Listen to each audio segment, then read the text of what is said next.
What's going on, everybody? My name is Will Tran. Welcome back to another video. Today we're breaking down Donnie Yen versus Wang Baoqiang in Kung Fu Jungle or Kung Fu Killer. Which one is it? Nobody really knows. This is a crazy fight scene, so let's get into it.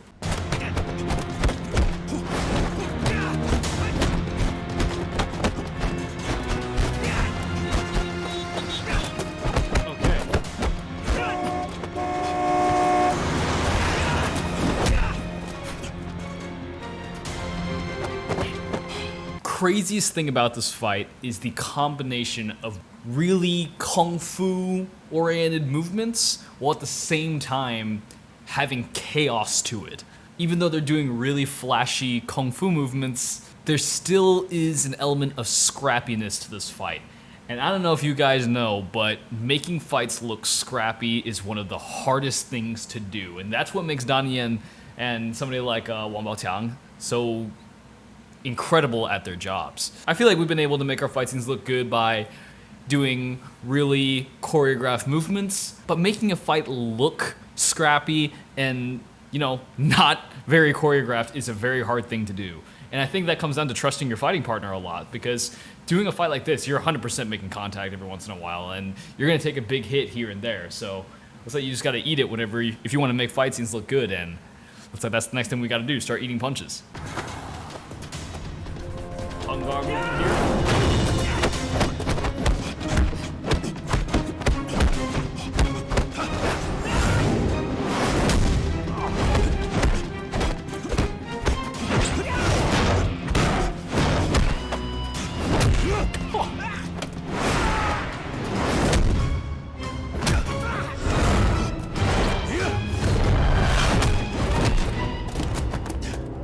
I want to talk about this moment right here, whenever they're throwing elbows at each other and then they connect and then he counters them. An editor who doesn't have that much experience in editing fight scenes, what they would probably do is just have one shot of one of them throwing the elbow, and then they would cut to the wide of them connecting elbows, and that's it. A trademark of editing fight scenes in the Hong Kong style like this is showing movements more than once to get the point across. You see them throwing elbows 3 times before they connect. So you see one Donnie Yen throwing it, then you see Wang Baoqiang throwing his, and then they cut to the wide, and then they finally make contact. And that is very Hong Kong style editing right there, because if you only saw the movement once and then they cut on the contact, then that hit wouldn't be nearly as impactful as it was. And at the same time, check out how they use the environment here. Typically speaking, when someone says you gotta use your environment when making fight scenes, they would probably think that, oh, you gotta kick your enemies into a table or through a door or something like that. Yes, good technique right there, but I do wanna talk about how they use their environment differently here. In this case, you can see he's putting dents in that truck just through his fists alone, and what that does is that it subconsciously puts in the back of the audience's mind, oh man, this guy is strong. So if Donnie Yen gets hit once by one of his fists, he's probably dead. And that is a different way of emphasizing power and adding a higher element of danger. Like a fight scene that we did Night Watch, we had a sledgehammer, and well, we had to destroy something before any of us got hit by it. And so in the back of your head, you're thinking, oh man, that thing can kill somebody, right? And they are applying that technique here in this film by having his fist be really powerful by sinking some dents into the truck right there.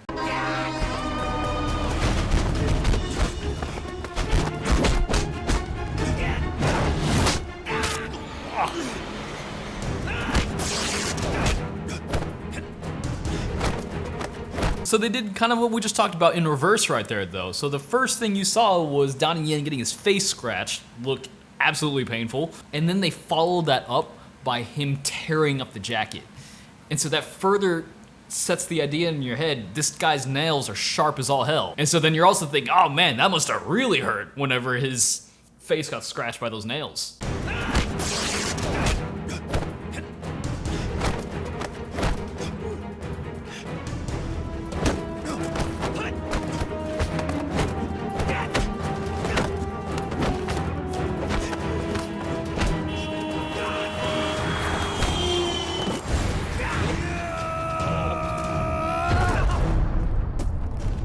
Core strength on this guy, man.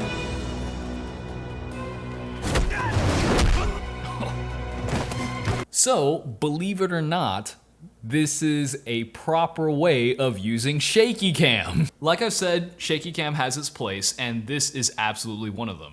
Remember the part I said about this fight being really cool because of how scrappy it is? So they just did all this crazy movement that you saw was beautiful and it was really easy to read. And then they had this moment of shaky cam when they're just trying to find a grip on each other. So it's a bunch of struggling and then some shaky cam, can't really tell what's going on. And they finally break that chaos with something really big. In this case, it's a really big flip and then he lands on his feet and it's so cool. That is also a really great technique right there. Having a bunch of chaos and using a bit of shaky cam to kind of obstruct the audience's view and then breaking that tension with something big.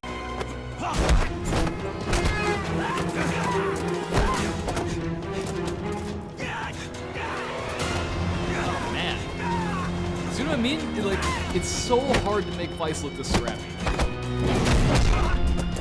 That's another example right there, having a bit of chaos, and then they break that chaos with a big knee to the face.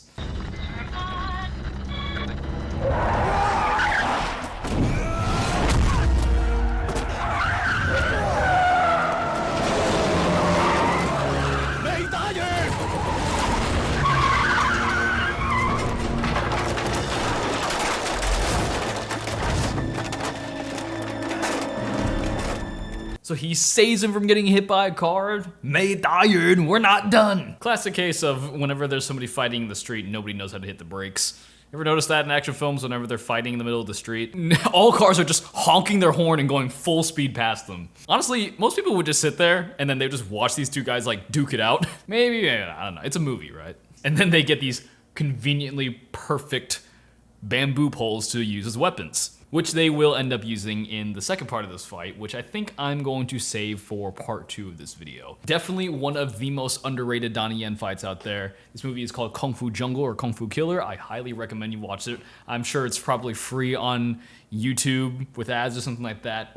Come on, man. Like, if you love Kung Fu movies and Donnie Yen's really chaotic, scrappy style, this movie is the perfect one for you. But other than that, I think I'm going to end it here. And if you're new to the channel and action filmmaking interests you at all, I do highly recommend subscribing because we do a lot of our own fight scenes ourselves that I hope you're curious enough to check out for yourself. But thanks for sticking around. I appreciate you, and I will see you in the next video.